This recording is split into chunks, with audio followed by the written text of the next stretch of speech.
శ్రీమతి 2.4 కథ రచన తాత మోహనకృష్ణ. కథాపఠనం మల్లవరపు సీతారాం కుమార్.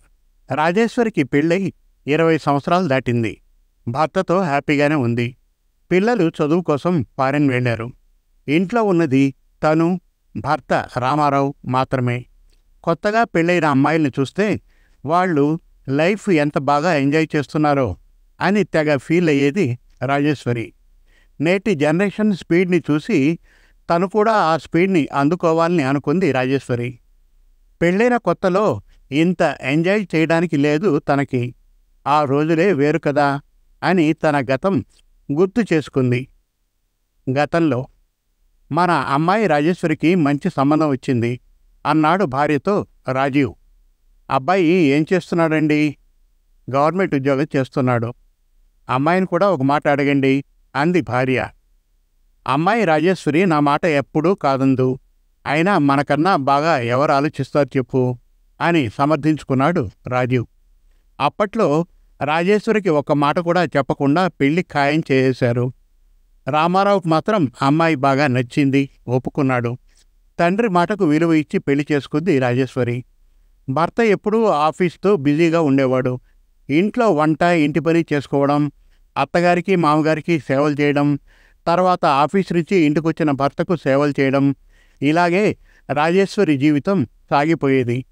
ఎప్పుడైనా ఒక సినిమాకి తీసుకుని వెళ్ళేవాడు రామారావు.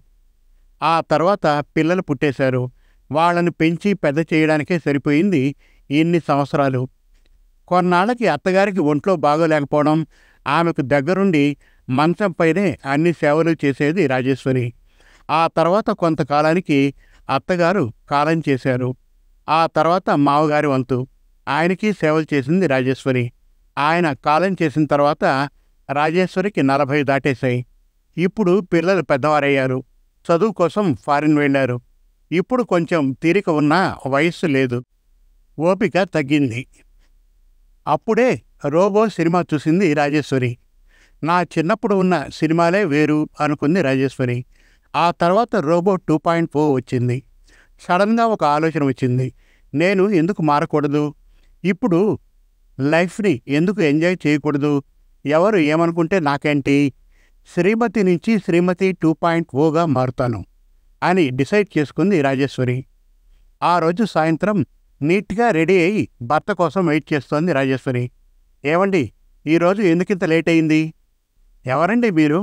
నేను పొరపాటున వేరే ఇంటికి వచ్చినట్లున్నాను, సారీ అని చెప్పి వెళ్ళబోయాడు రామారావు. నేనేనండి మీ శ్రీమతి రాజేశ్వరి. అవును, గుర్తుపట్టలేదు. ఎంత మారిపోయావు? Hair style మార్చావు.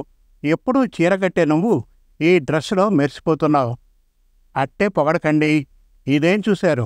నేను పెళ్ళైన కొత్తల్లో ఎంజాయ్ చేద్దాం అనుకున్నవన్నీ లేటెస్ట్గా ఇప్పుడు ఎంజాయ్ చేస్తాను. ఏమిటో అవి? మీరు రేపటి నుంచి నన్ను డార్లింగ్ అని అనాలి. నేను మిమ్మల్ని రామ్ అంటాను. అదేమిటి? ఇప్పుడు అమ్మాయిలందరూ ఇలానే భర్తల్ని పిలుస్తారు. ఇప్పుడు మీరు నన్ను ఎత్తుకొని గిరగిరా తిప్పాలి, సినిమాలో హీరో చేసినట్లుగా. మొన్న కొత్తగా పెళ్ళైన రాధని వాళ్ళ ఆయన తిప్పడం చూశాను రామ్. పెళ్ళైన కొత్తలో అంటే చాలా స్లిమ్గా ఉండేదానివి. ఇప్పుడేమో రుబ్బురోల్లాగా ఉన్నావు. ఎలా తిప్పను? నా నడుము పడిపోతుందే. నొప్పికి మందు రాస్తానులేండి, తిప్పండి. పెళ్ళైన కొత్తల్లో అడగలేకపోయాను. అంతే అంటావా మరి? అంతే.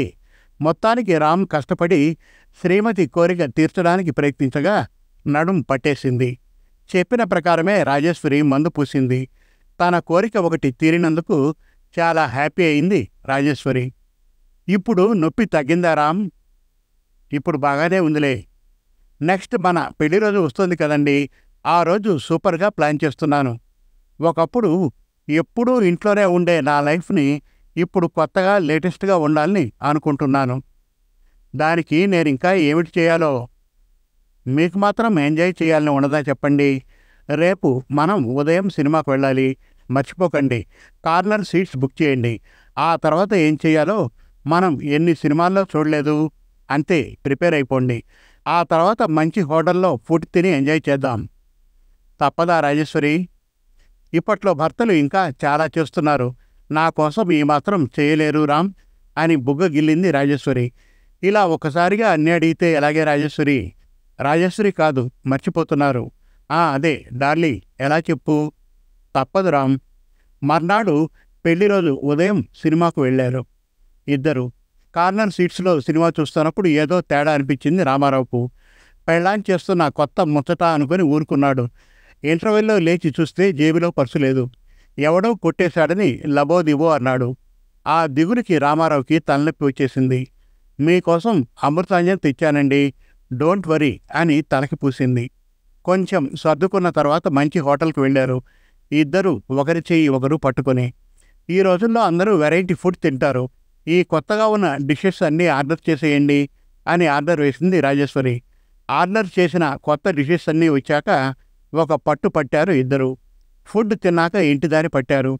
ఆ రోజు రాత్రి ఎంతో మధురంగా ఊహించుకున్న రాజేశ్వరికి నిరాశే మిగిలింది. కడుపులో ఉన్న గద్దరగోళానికి రాత్రంతా బాత్రూంలోనే ఎక్కువసేపు గడిపాడు రామారావు. ఉదయానికి నీరసించి హాస్పిటల్లో చేరాడు.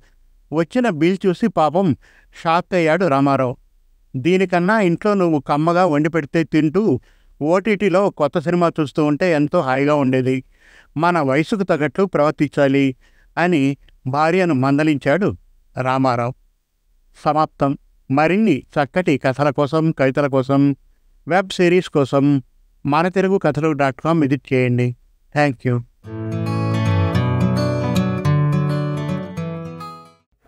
మీరు మెచ్చే చక్కటి తెలుగు కథలను స్పష్టమైన ఉచ్చారణతో, వినాలనిపించే గాత్రంతో మనతెలుగుకథలు.com వారి యూట్యూబ్ ఛానల్లో పూర్తి ఉచితంగా వినండి, చూడండి. మనతెలుగుకథలు.com వారి యూట్యూబ్ ఛానల్ను ఈరోజే ఉచితంగా సబ్స్క్రైబ్ చేయండి. ఎంపిక చేసిన చక్కటి కథలను వీణుల విందుగా వినండి. వందల కొద్దీ మంచి కథలను రచయితల వారీగా పొందుపరిచాము. మరుగున పడుతున్న తెలుగు కథలను మీ ముందుకు తెస్తున్న మా ప్రయత్నానికి సహకరించండి. ధన్యవాదాలు.